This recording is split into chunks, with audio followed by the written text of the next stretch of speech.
Hello, everybody. I'm your host, Eric Bird, here at StopStrugglingNow.com.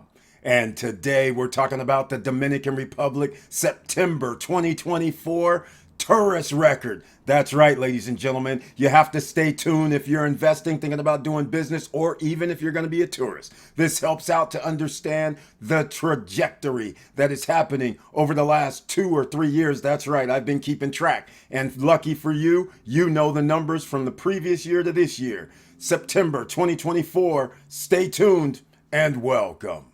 Stop Struggling Now gear. Check. And please like, subscribe, and click the bell below so you get the latest updates. Now, let's get to it.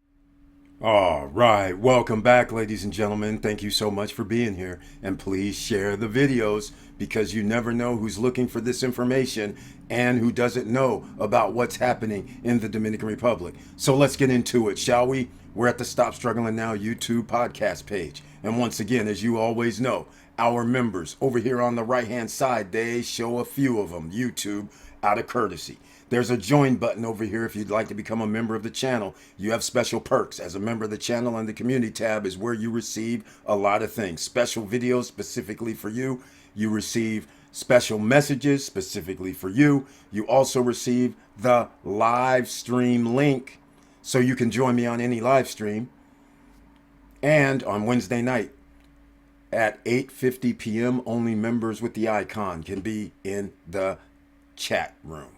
That's some of the perks right there. All right, let's get into it, shall we? Without further ado, I know a lot of people have been waiting for this. I too have been waiting. They waited till the month of November to give us the September tourist numbers. So you know what that generally means. If you're delaying information, that means you're waiting for something. So you can do this. Dominican tourism sets record with 8 million visitors in 2024. There you go, ladies and gentlemen. We're going to have that 8.5 to 9 million tourists for sure. The prediction has come true. Next year, we're supposed to have 9.5 to 10 million. But will it happen?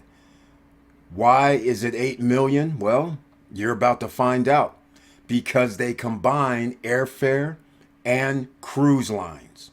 So, Dominican Republic's tourism sector reached a historic milestone with 8,362,285 visitors from January through September 30th. The highest number ever recorded for this period. So far, that looking good. Tourism Minister David Collado announces the figures highlighting 580,000 visitors in September alone. Again, here is how we account for this. 468,916 arriving by air and 111,701 by sea. This marks a 55% increase over September 2019 and 21% over 2022. You'll notice they don't say anything about 2023.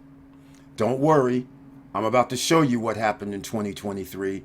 And also, there's another leading indicator. Leading tourist sources included the United States 39%, Canada 9%. This is 48%. This is down from about 12 percentage points. Generally, it's around 50 to 54% United States, 6 to 8% Canadian. So they have a little bit more than usual for Canada, but a significant drop off for United States citizens. And remember those open skies agreements that everybody was saying that's going to lower the rate, the airfare rate? You guys can go look for yourself. Does that look like it's lowered airfare rate even from the East Coast? You tell me. All right. And then Colombia spikes up to 8%, but the usual still happened. Punta Cana Airport received the most visitors at 56%. Las Americas, 27%, which is up. So we're still doing the numbers for the percentage of people landing at Punta Cana Airport. If you're an investor or business owner, and coming up greatly now is Las Americas at 27%. Let me know what you guys think of that. But first, I'm going to show you what last year was. So keep this in mind. I'm going to go back up here and show you 468,916 arriving by air. Okay, when you arrive by air, the only thing that matters is those are tourists that land on the island. They are not cruise people that go to the cruise port. So these people are staying most of the time, 6.5 days, all right? Or they live there. But that's the point. Now, let's go look at 2023 numbers. Remember, this is 460, I'll round up, 469,000 by air, September 2024. And now you can see last year where there was a record of 7.6 million visitors. So you can see it's a record overall. But what about the air? The air last year was 479,000 tourists. Do you see that? That's a big, not big, it's 10,000. Well, 11,000, or is that 10? 10,000 more came in 2023 to the island than in 2024. All right. The only thing they don't have on here is they didn't break it down by United States, Colombia, Canada. They don't have that broken down in this article from last year. But of course, you can always put in September 2023 in the search and the video will come up. And I'll probably be talking about that from last year. So as you can see, this is why they didn't want to break it out, is because this is more by 10,000. 479,000 tourists entered in 2023. 469, yep, thousand arriving by air in 2024. Does this mean there's a cap? Does this mean that people may not be coming by air due to records? Does this mean that the United States, who 70% of the population is living paycheck to paycheck, and they can't afford to pay $500 round trip for two people? Or what I mean is $1,000 round trip air for two people, and then still pay for all inclusives at $500 to $800 to $1,000 per night. This is what we have to be worrisome about. And this is what I've been talking about. This is why we pay attention here with the information, because this helps anybody who's planning on investing or starting a business or doing anything there. Where should you concentrate?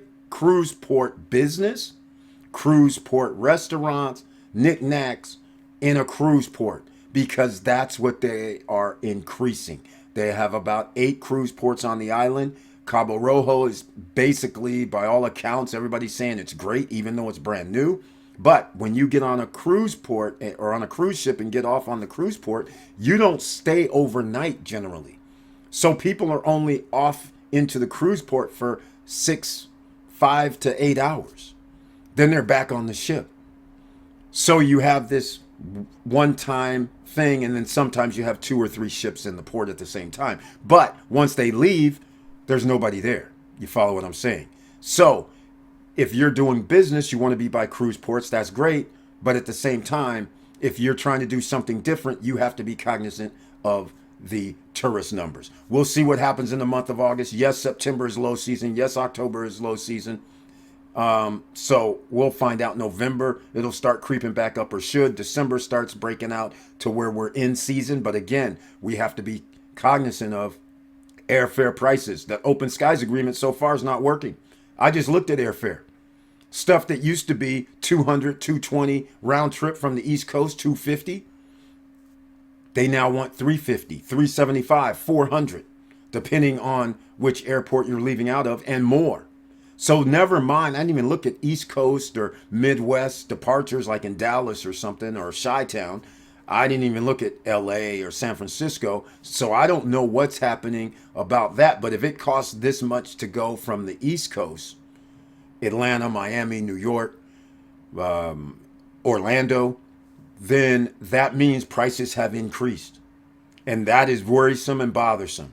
And when you have real estate projects that are delayed, people don't have the same enthusiasm as they used to, right? Because, like I told you, it's a snowball. If I have 100,000 people and their family comes up and says, hey, you bought that condo or villa or townhouse in 2020, 2021, it was supposed to be done in 2023 or 2024. So how did it come? And they're like, they haven't even started breaking ground.